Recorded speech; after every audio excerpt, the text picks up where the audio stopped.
Hi everyone, welcome back to my channel. I'm Natalie and this is going to be How to Start a Business 101. I really want to start a series where I just share my lessons on what I've learned being an entrepreneur, starting a business, working on my startup. By no means am I necessarily an expert in this space, but I do have quite a few years of experience now, and I do not think that you need to have a successful exit or that you need to have a billion-dollar company in order to share the lessons you've learned from starting a business, how to start a business, and honestly, this might be a hot take. I sometimes think that the people closest to it can sometimes have more valuable experience or valuable advice than the people that did it 10, 20 years ago. Just because the landscape has changed so much, and honestly, you can learn a lot about people's failures, about what went wrong, about people trying to make it, and what they're kind of experimenting with, than you can just learn from hindsight about someone that, exited their business, sold it for millions of dollars, has been in the entrepreneurship space for decades, that maybe doesn't relate as much to the new entrepreneur. So I'm very excited to start this series because this is definitely something that I wish that I had when I was starting my business, and so I am very happy to pass it off to you. Let's get started. So to give you some context about why you should listen to me, or if you're new and just came across this video, I am the co-founder and CEO of a startup called Rella, and my company Rella is essentially a project management tool that meets a content management tool. So what we do is we help social media teams and agencies work with their team and their clients and manage all of their content. So if you work with social media content, if you are a social media manager, if you own an agency, you're a freelancer, I definitely recommend that you check it out. And I always offer this in a few videos just to kind of see like who's watching. If you use my code Natalie50, you will get 50% off all of the plans, which is insane. We literally never offer that discount, only on my YouTube channel. It's really for like the people that know. It's one of those like, if you know, you know. We raised $1 million in our pre-seed round of funding, and I have been working on Rella for the past 3 years now, I think it's been, which is just like crazy to say. It's about to be 3 years since we have launched. Wow. I don't know the stat of how many businesses make it past a certain benchmark. I am very happy that I am sitting here today, 3 years later, letting you know that I am still working on Rella and all of the experiences that I've learned. That is not to say that it has been easy, that we have been on this like up and up train the whole time. Honestly, it's kind of the opposite. I feel like it's been a literal roller coaster of high highs and like incredibly low lows. And it's just the life you choose when you decide to start a business. But I don't necessarily want to talk about mindset or anything like that, because I do think that that can be a separate video. Right now, I want to talk to you guys about what I've learned from starting a company after I've raised $1 million for it and have been doing this for 3 years now. If you do want a video all about how we raised our pre-seed round of funding, I actually do have a video where I break it down and I talk about it right after we raised. So that's what I'm saying, where now if I were to talk about raising money and giving you advice, I feel like I forgot a lot of the little nuances, or I forgot about like some of the little things that I did. Whereas when I filmed that video, I was fresh off of raising $1 million. So it was like everything just happened yesterday. So I feel like that video is a really good one to watch if you are looking to raise funding either from angels or from traditional venture capitalists like we did. So let's dive into it, shall we? So I'm going to dive into what I've learned since starting this business. And hopefully these tips can actually help you if you are starting, if you are a new entrepreneur, or if you're just like feeling like you are in a rut. I completely feel you. I understand, and we're together in this. So the first thing that you need to do before starting a business, or in the beginning stages of your business, or if you just need a reset, which is totally fine, we've actually done that before. I can talk more about that if you want. 3 months ago, we relaunched our entire product. Literally start from scratch, throw everything away, completely relaunch. So if you need a reset, this is also for you. It is to know the exact problem you're solving, how your company is making that problem better, and who exactly are you serving. If you do not know the problem that you are solving, then you are never going to be able to articulate that you are the solution to that problem. That was a mistake that we had made really early on, where I think we understood the main problem that we were solving, but we broke our problems out similarly to features, where there was problem number 1, problem number 2, problem number 3, problem number 4, and then we kind of put it all together, and it wasn't cohesive. It was really hard to explain what we did and who we were for, and it made that people didn't want to use us because they didn't know why they would use us, and it confused us as the team building this product, what are we even building? Like, what features should we add? How do we make this better? How do we listen to our customers? And it was a complete mess, which is honestly what led to us having to hit the reset button way down the road. So learn from my mistake, pick one problem, one main problem. There's going to be nuances in it. There's going to be little things that you can make better, but there should be one overarching problem. For example, our problem right now is that social media managers and teams are using a bunch of tools that are not made for their business, making it really disorganized and dysfunctional dealing with their team and their clients. It's a mess. If you work in social media, you know exactly what I'm talking about. And because we are so particular of who our audience is, which is social media managers and agencies, the people that we are speaking to can understand the problem right away. I'm sure when I said that, you guys essentially knew what I was talking about, and you are probably like, wow, I need a solution to this.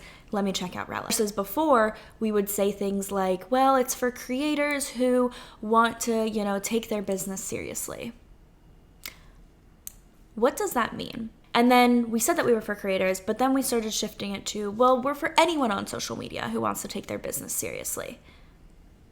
Again, what does that mean? I'm explaining this to you. I'm saying it myself. It's something that we would say for so long, and I don't even know what I was saying. I knew the product way too well, and we had so many features and we were so feature heavy that it made for a horrible user experience. It led to a lot of confusion, and people just didn't know what we were building for, and like, why would they use us over using something else or just sticking to what they're already using and not having any friction of having to like switch over or use a new tool.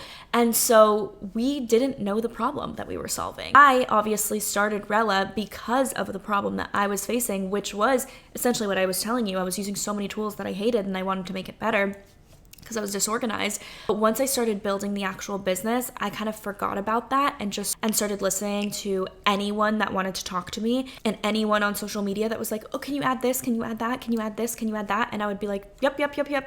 Let's do this. Let's do that. Let's do that, because people are asking for it. When in reality, people are always going to ask you for things. You as the business owner need to have a really clear vision of the problem, how you're making it better, and who you are serving, and do not stray away from that, no matter how tempting it might be in the beginning. And going back to knowing who exactly you're serving, like I said, if you start serving everyone, you eventually are going to start serving no one, because everyone, including yourself, including your team, is going to be really confused. So having it written out, I think, is incredibly important, and have just like one document that is across the company as you scale, as you bring on people, and even just for yourself as a reminder. What is the problem? How are you making it better? And who are you serving? I wanted to pause and thank Squarespace for sponsoring today's video. If you didn't know, Squarespace is the easiest way to build a website, and Squarespace is not only the most customizable, the most beautiful, has gorgeous templates, so easy because you don't need to know how to code, you don't need to have a designer. It's not just that. It also has this new thing called Design Intelligence, which uses AI to literally build your website for you. So even if before you were kind of scared about like, I don't even know what colors to choose, I don't even know like what layout I would want to do, not only can you pick amazing templates, but now you can use Design Intelligence to tell Squarespace exactly what vibe you want, what vibe you're going for, what your business does, and it will literally create a website for you. And then of course, in Squarespace fashion, you can customize it from there. So incredibly easy now to build a jaw-dropping, beautiful website. And if you are watching this video, you clearly want to start a business, which means you need a website. It's a no-brainer. That is honestly one of the first things you should do. Get your domains, get your social media handles, but importantly, get your domain and get your website. You need a website. So get it on Squarespace. We use Squarespace at Rella. We've used them for years. We actually tried to build our own website in the beginning, and again, another mistake. Literally took so much time. It was the biggest headache and it looked so ugly. And then we resorted to Squarespace, and I'm so thankful because it's never been easier. We also use Squarespace to look at our marketing analytics. We can collect emails on Squarespace. There is so much capability of what you can do. We started our waitlist on Squarespace. There was just like a million things that you can do. So definitely make sure to check it out. And if you want 10% off your first purchase, your domain, anything like that, then use my code NatalieBarbu or go to squarespace.com/NatalieBarbu. And now let's go back to business school. Now this is one that I tell every single entrepreneur that I talk to, anyone that wants to listen.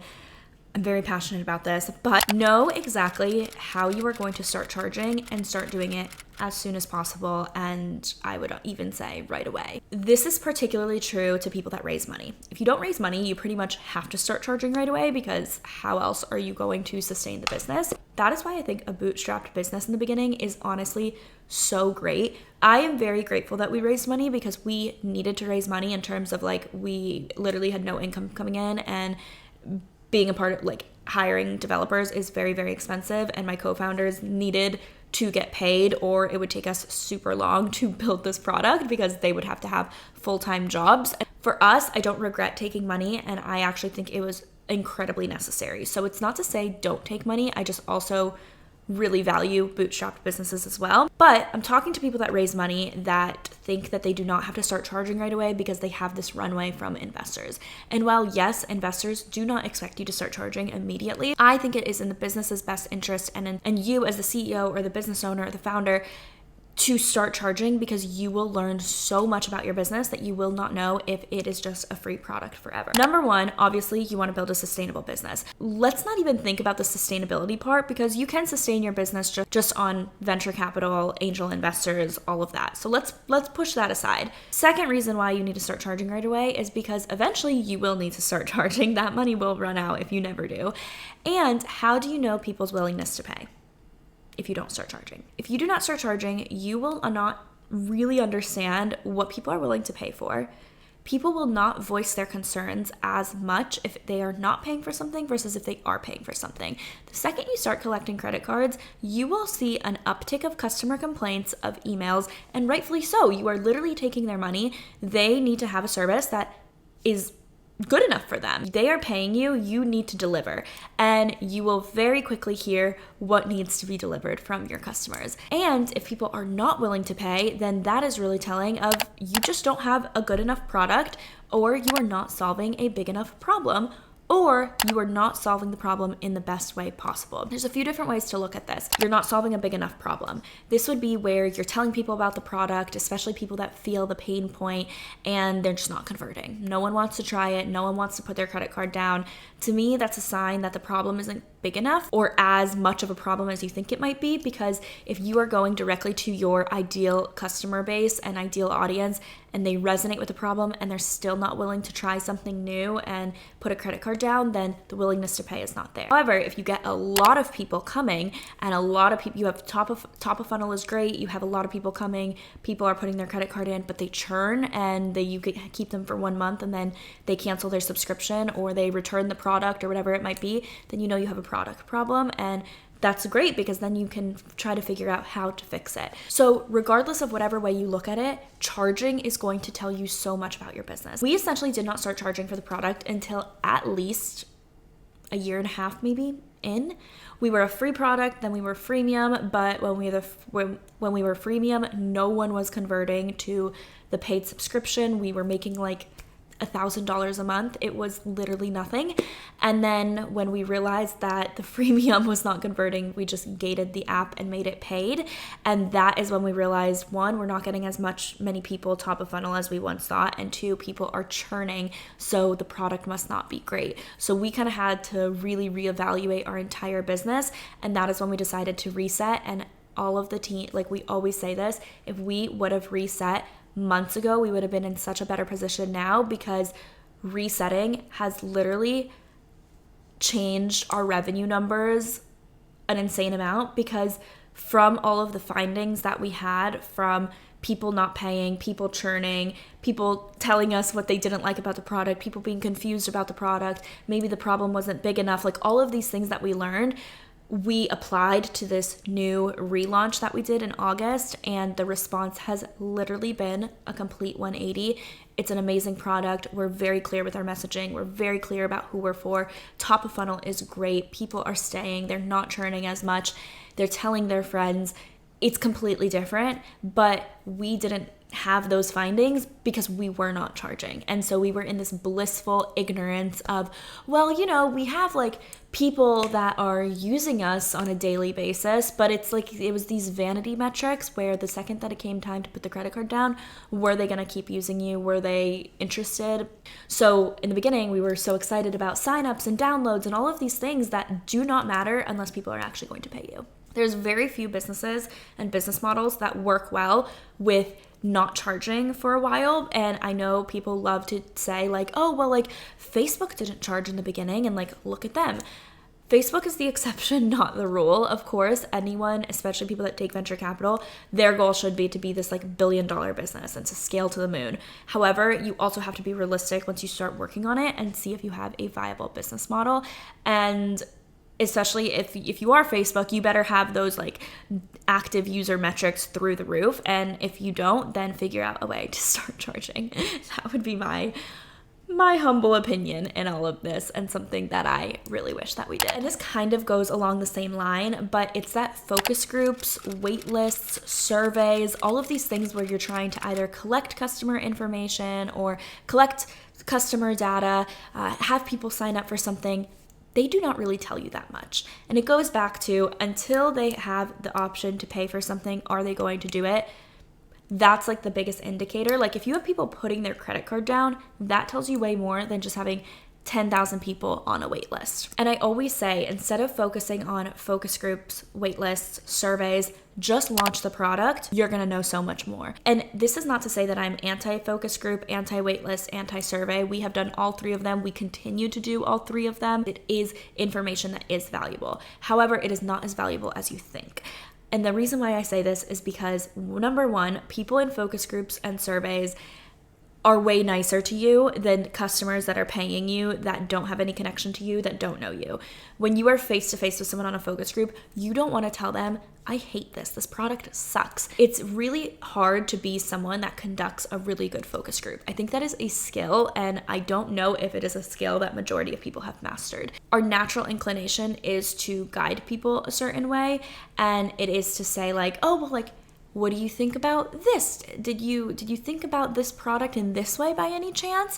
And it's trying to kind of like prove our hypothesis. And I've been in focus groups where I have felt that. And I've also conducted focus groups where I can tell that I am kind of trying to lead them to see if my point is correct. And so focus groups are just going to naturally be a little bit nicer than you think. And also, I do think a lot of people underestimate their own intentions as well. I have been in focus groups, and we've seen people in our focus groups where they say, this is amazing, I love this, blah, blah, blah, blah, blah. Okay, it's ready. Try it out. Oh, I'm so busy, I don't have a lot of time. If that person in your focus group is saying that, then what is like the random customer that finds you on the internet is going to say? I do think that focus groups, people are just genuinely nicer and more optimistic, and as a business owner, you do have to be a little bit more cynical, which doesn't sound great, but I feel like it's better because then you're not saying like, oh my God, the focus group loved it, and then you bring it to your customers and it's crickets. Like let's set realistic expectation. Same thing with waitlists and surveys. 1 million people can sign up for a waitlist. That's great.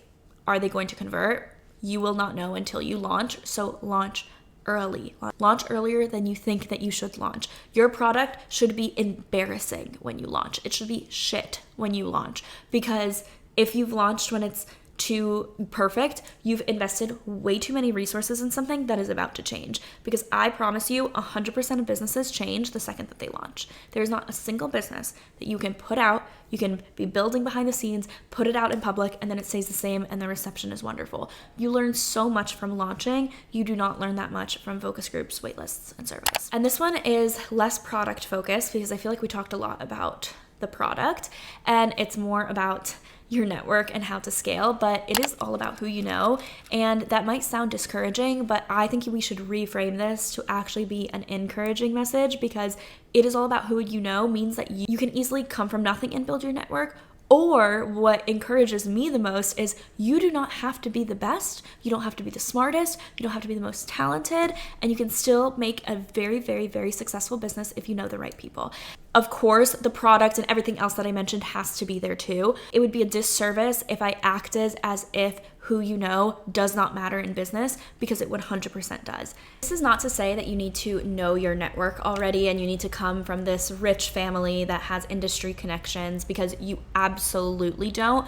I think in 2024, entering 2025, the world has never been smaller. Social media is so powerful, and you can use it by scrolling on your phone and just watching social media all day, or you can use it by reaching out to people that live across the world from you in different places and asking them to meet.